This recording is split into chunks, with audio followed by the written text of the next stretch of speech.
Goeienaand, baie welkom by Fokus. Ek is Lenet Francis Peuren. Bietjie later in die program besoek ons gemeenskappe in Oudtshoorn wat nou al jare lank wag vir behuising. Die voormalige Eskom uitvoerende hoof André de Ruyter se onlangse onthullings van grootskaalse korrupsie binne Eskom stuur steeds skokgolwe deur die land. Hy het aangedui dat hy hooggeplaaste lede van die polisie genader het met die inligting, asook 'n minister en die president se kantoor. Niks het daarvan gekom nie. Intussen is 'n groep privaat ondersoekers besig om volgens berigte om die beweringe te ondersoek. Hulle word befonds deur die privaat sektor. Maar kan hierdie beweringe behoorlik ondersoek word en kan die korrupsie en die diefstal by Eskom uitgeroei word? Ons praat nou via Zoom met professor David Nichols, 'n voormalige uitvoerende bestuurslid van Eskom. And thank you so much for joining us this evening, David. If you had to create a meme of Eskom's rise and fall, of where it started and how it's currently going, how would you depict that? Particularly because they're celebrating their 100th birthday today. Yeah, it's an interesting question. You have to start it back with what was the purpose of Eskom, what was the purpose of the utility process put together. And basically in the 1930s onwards, people were saying it is a social good to have powers to all people. And therefore we need to socialize that activity because the economics don't work on a private sector basis. In the 1990s, people said, having done this successfully as a regulated utility, an effective monopoly, with the obligation to supply, they said, no, we're going to go now, we're going to change it to being a free market system, and the free market will manage it, and Eskom will stop doing what it did in the past. And Eskom was told in the 1990s, you will build no more power stations. Eskom stopped, demobilized, or its building program. Basically, that decision, and it's the same across the world, has come home as a problem because it doesn't actually work in the real marketplace almost anywhere. The free market hasn't solved this problem in the rest of the world. It's always been government involvement and government engagement. And what happened to Eskom internally was, if I go back to Eskom, was that Eskom in 98 said, if we don't start building now, we will have a crisis in 2007. And the crisis did occur in 2007. Yes, we started to build Medupi and Kasili, but they quite bluntly would demobilize the entire organization that was set up to engineer, procure, construct, and run a new build program. So we started with nothing in 2004, and within 3 years we were on site with bulldozers on the two biggest Southern Hemisphere projects. Then what happened was very classical. Eskom went into crisis from 2006. And it went into crisis because it hadn't got enough power and hadn't enough space to maintain the plant. So when you get to, and that crisis has been in place ever since. We went into the keep the lights on mode in 2006, 2007. And from then onwards, anything goes as long as you actually kept the lights on. And that, therefore, the crisis created chaos. And I'll be honest, if you create chaos, then you allow corruption to occur. David, corruption is the symptom, not the cause. Sorry to interrupt you, because I want you to elaborate on the corruption, because we've now seen all these allegations that André de Ruyter made, and he said he presented it to the senior policeman. He's expected government to respond to it. What is your take on the developments of late? Well, I must be careful. The developments, I left Eskom in the very end of 2018, so I've not been in Eskom for 4 years now. But my reading is that what we are seeing is a problem of corruption in the company because of lack of controls, because of the chaos in the company. I don't believe the corruption itself is causing the problems in terms of availability. I think it's a morale issue. If you assume all your staff are corrupt and slightly incompetent and running machines that aren't worth running, then motivating them is difficult, and motivation runs companies. So I can't speak to there's a couple of issues that he raised, which I would argue were very speculative, and I don't think have much basis in reality. So I can't speak for the rest, but in general, I see it as being the problem is the lack of a clear long-term plan in Eskom to solve the problem. And without a long-term plan, your short-term activities become very difficult. In that environment, I think that there is a potential that people are being corrupt. But if I can give you an example of the quote corruption, Medupi and Casili were originally quoted at about, I forget now, about 60 billion rand each or something. And they ended up going to 150 billion rand each. Never says, well, that's corruption. I would argue it's much more to do with poor specification, bad contracts, and a poor understanding of the work to be done. So yes, there was clearly some corruption in that, but I think it was not nowhere near the number it's looked at. I think everything's being blamed on corruption when a lot of it is to do with just bad planning.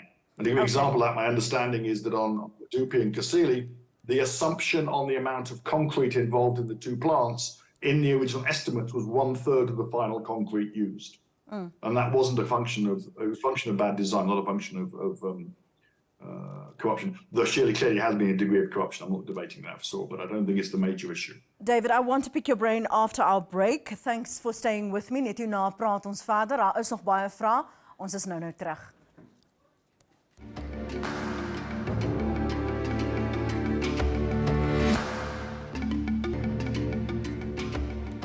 Welkom terug by Fokus. Die onlangse onthullings deur André de Ruyter, die voormalige Eskom uitvoerende hoof, gaan nog lank opslaa maak. Kan Eskom egter oorleef? Ons praat met 'n voormalige uitvoerende bestuurslid van Eskom, professor David Nichols. You said before the break that it's a combination of bad planning and corruption. So we've heard that André de Ruyter said he handed over evidence. He made we saw his affidavit. And now we find ourselves with the information that Eskom loses about $1 billion a day because of corruption. So how does one unravel this? Because now we've got private investigations, but surely there is an obligation on government, other than having meetings, late night cabinet meetings, to intervene, to do something about this. I'll first correct you. I think it's R1 billion a month he mentioned as a number, not R1 billion a day. A day, thank you, yes. There's a subtle difference there. I think I look at the statements made and you clearly got to go and follow the money and follow the evidence. And so to me, the issue is how people are, quote, throwing numbers around that I'm not sure I fully buy into. And people are high. So my belief system is that clearly the police and the NPA have to do their job and do it thoroughly. And I'll be blunt, that is probably one of our weakest features as a country, because if you look at the Nalani trial, which has just recently is closing now, looks like it may end up resulting in a failure to prosecute on what was supposedly a slam dunk case. So the key thing is to get the police and the NPA to do their job, to follow this supposed easy money trail that everyone claims is there. And that's the challenge. The degree to which one is losing R1 billion a month is clearly a very large amount of money, which is almost obscene. But the reality is it's something like 5% of Eskom's turnover. And I'm not sure where the R1 billion comes from. If somebody knows that number that precisely, he has actually got the records and can show it. And I would trust that those are there. David, we've got limited time. I do need to ask you, where does this leave us though? Because I read that NERSA and Eskom are already discussing the possibility of implementing load shedding stage 16 as a possibility going forward. I saw the 16 and I thought that probably means I get about 2 hours power a day. The answer to the question is very simple. Any organization has to have 3 plans, and I'm not sure I see those plans. And let me explain what those 3 plans are. One is a vision of where do you plan to be in the long term. And the power industry, that is literally 2050, because things last that long. Secondly is the short term. How do you keep the lights on? And lastly is a plan to transition from where we are now to the long term. And I currently do not see, and for me the obvious, the short term plan is fix the Eskom coal stations. That's a question of morale. Now, whether you do it by concessioning, whether you get better management in, that's a question. But you've got to get those stations' availability up. And yes, there are some old stations in there, but quite bluntly, a lot of them are middle-aged, and they should be doing a lot better than they are. And if we could bring the average station, the average of the Eskom fleet, up to the best quartile of the Eskom fleet, the problem would go away. In the very long term, we've got to think the long term is, and I'll be honest, the long term, in my view, is a zero carbon solution. And I'm a nuclear man, so my answer is large hydro or nuclear is the only proven technology. So you view a nuclear future, and then you have a plan to get from where we are now to there, a transition plan. What I'm afraid of is we are busy with a transition plan without knowing where we are and without knowing where we're going. And I look at the current plan for the just energy transition, and they're talking of spending 1.5 trillion rands by 2027. That's in the next 3 years, essentially. And they haven't raised all the money and they haven't finished the plan. They're not going to spend that money. So the transition plan is already, I'm not even sure it knows what it's trying to achieve, but it certainly is not achievable as it stands in terms of a plan. So we've got to get some sensible planning, and we've got to get some sensible leadership. And I'll be honest also that normally in a crisis, you move to having a more dictatorial leadership to get urgent things done. And we appear to be moving from having 2 ministers running the energy solution, which is the Minister of Public Enterprise, to actually having 4 ministers, which is the Minister of Public Enterprises, the Minister of Mineral Resources and Energy, the Minister of Electricity, and of course the Cocktail Minister, because we're now in a state of disaster. And so I'm not sure if we've got the right approach, but essentially the aim is to get the Eskom coal stations to work effectively, even if that means some waiving of some environmental rule, but get the lights on. And that's only going to happen to the Eskom coal stations. Thank you so much for joining us this evening, Professor David Nichols. We appreciate your time. Professor Nichols is 'n voormalige bestuurslid van Eskom. Bly ingeskakel net hierna besoek ons Oudtshoorn waar inwoners al jare lank wag vir behuising.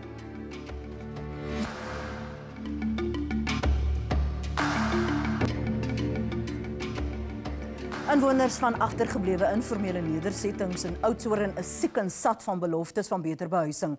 Black Joint Kanaal en Double G Kamp is van die informele nedersettings waar mense vandag nog in haglike toestande woon. Baie van die inwoners is reeds vir byna 20 jaar op die behuisingswaglys. Hulle is reeds in 2016 beter behuising beloof, maar COVID-19 het die planne na bewering belemmer en ander woongebiede het na COVID voorkeur gekry. Nou sit die mense steeds in sakkenas en hoop vir 'n uitkoms. Fokus regisseur Keith Seister was op Oudtshoorn en vertel hul storie. Black Joint is een van die agtergeblewe woonbuurte hierso in Oudtshoorn waar mense in haglike toestande vir jare nou al bly. Hierdie mense sê hulle het met die munisipaliteit dag in en dag uitgepraat om hulle situasie te verbeter, maar tot nou toe is daar baie min gedoen. Die 73-jarige Mita Kiewits is al vir byna 20 jaar op die waglys vir 'n huis. Sy is nou 'n raad op en hoop en bid dat sy op haar ou dag dalk in 'n meer gemakliker en veiliger huis kan woon. Die komitee wat die voorbij nie gewees het, was hier komitee. Hulle het my papiere gevat en my ID toe sê hulle vat het af na die munisipaliteit toe. Maar het nog niks gekom, ek het nog niks gehoor nie. Hulle kon sê nou niks vir my nie. Hey broer, ek kan nie vir jou sê, ek kan nie hier bly so alleen nie, want ek slaap alleen in die hoek. En jy weet die wêreld is verveilig, hy is onveilig. Ek wil om hierdie munisipaliteit moet vir jou huis bou. Ek wil dat ek my huis bou, my broer, as ek kom kan kry, sê ek sê dankie vir die Here. Sarah Samuelson is 54 jaar oud. Sy het nog nooit in haar lewenstyd 'n huis van haar eie besit nie. Sy woon nog altyd in 'n sinkhuisie en soos hulle hier dit noem, shanties. Haar vader is onlangs oorlede. Hy het saam met haar hier gewoon en was reeds sedert 1994 op die waglys. Hy is sonder 'n huis dood. Ja, meneer, my pa het al 1994 het my pa aansoek gedoen vir 'n huis en my pa is oorlede laas jaar. Is my pa oorlede en hy het nog nooit 'n huis gekry nie. En ek bly nou nog altyd hierso. Hier is 'n man in hierdie huisie, die toestand waarin ons lewe is 'n waardevolle toestand nie. Want dis iemand om ons ghetto weer reg te maak. Want elke keer wanneer iemand vir ons iets doen, dan wil hulle gebetaal wees. En nadat my pa oorlede is dit net ek en my meisiekind wat die bly. Dit is baie moeilik, meneer, want dan soms dan word van die plate, die ghetto se plate word mos nou los. En dan kap het vreeslik op die dak. Dit is baie gevaarlik vir ons as vrouens alleen om in hierdie situasie te bly. Wat sê die munisipaliteit vir julle? Jy was nou seker al in en uit by daai deure. Ja, ons was al in en uit, ons was al daar vir seile ook, vir gamplas. Maar hulle kom net nooit en hulle sien nooit ons as wat in hier rond bly raak. En dit is vir teleurstellend. Hulle het hier vir ons 'n toilet kom neersit, meneer. En ons met ons water, moet ons daar van onderaf, moet ons water aandra. Maar die kanne en immers. Dat is nie menswaardig vir my nie. Want, hoekom ek nou so sê, want ons bly tussen die varkhokke. En hier word ons siek. Ons tussen die varke en tussen die bokke bly ons. En hier word 'n mens siek en mens kry TB ook hierso. Allerhande verskillende siektes kry jy mens hier tussen die hokke. Dis die mens waardig. Violet Simon woon al vir jare lank van die een sinkhuis na die ander. Sy is moeg gesukkel. Haar man is sieklik en sy soek uitkoms, maar daarvan kom dadels, sê Violet. Ek is al baie lank al op die waglys. Ek is hier in die plakkerskamp is ek nou 17 jaar. Van al die matjoks af, van bo af, word ek net verskuif. Bo het ek 12 jaar gebly en hier is ek nou al 17. So en ek is nou al moeg van in 'n matjoks te sit en ek bly met 'n sieklike man wat nie gesond is nie. Munisipaliteit het vir my gesê, ek moet wag. Ek bly net wag. Kom ek daar so dan kry ek 'n ander papier. 60-jarige Jan Lewies is ook soos die ander al vir 17 jaar hier in Black Joint. Jan ken die waglys en die munisipaliteit se voorstoep het hy al deurgetrap. Hy hoop en bid dat die haglike storie eendag einde gaan kry. My vrou is al 30 jaar op die waglys. Sy was al gegaan om te gaan uitvind, dan word daar gesê fase dit of fase 2 of fase 1, maar die fase gaan net verby, want ons kry nooit 'n huisie. Ek is nou al raad op as dit reën. Weet ek moet binne wees of ek moet buite wees. Want as ek binne is net so goed ek is buite. As die reën nou daar begin aankom, dan moet ek my vrou al sê, kyk, jy sit maar die bakke so lank hier binne in die ghetto, sodat as het begin reën, wat ons maar die bakke daar sit, of anders kan ons nie as is 'n slaapplek of ons kombers ons bed is nat. Dis die probleem wat ek hiermee sit.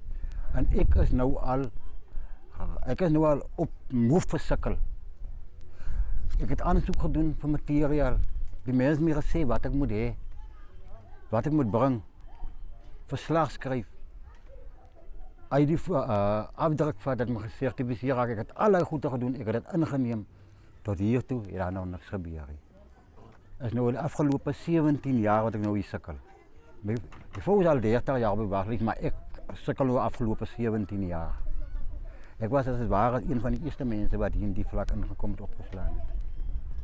Is onrechtvaardig, want zulke iets sal ek nie goedkeur nie. Dit is nadelig vir my, my vrou en kinders. Hier word ons baie siek as gevolg van die nattigheid. Ten tweede, en die tweede ding is as gevolg van die pathetiese kloof hier by ons. Kinders word siek. En die word nou elke keer, word die net 'n bietjie skoon gemaak, en dan sal we net weer weg, maar hulle, die storie kry nie 'n intiem. Hy kry nie 'n intiem.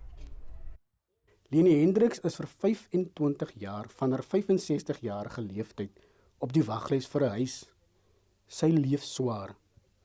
Buite kos maak en na donker toilet gebruik is onveilig. Sy bid ook vir 'n huisie van haar eie, dalk eendag. Ek is nou al 25 jaar op 'n waglys. Op die waglys en dis hoekom ons toen ook maar die stukkie grond kry hier, my munisipaal om hier te bly so lank. En hoe is die situasie? Die situasie is maar baie swak. Want ons moet buite vuur maak en 'n gilly drommetjie moet ek vuur maak. En ek het 'n buite toilet. In die nagte kan ek nie uitgaan nie want dit is gevaarlik buite. Dan moet ons op 'n emmer sit in die aande. En soggens maar die emmer weer uitgooi. Soos die munisipaal ons hier los weet ek nie, want ek is nou al 65 jaar oud. Ek weet nie of ek eendag miskien 'n huisie kan kry by hulle nie. Die munisipaliteit sê in 'n skrywe aan Fokus dat die behuisingsprojek vir woongebiede soos Black Joint, Kanaal en Gigi Kamp reeds in November van 2016 volgens resolusie nommer 16/117 goedgekeur was, maar dat die werk tydens COVID tot stilstand gedwing was.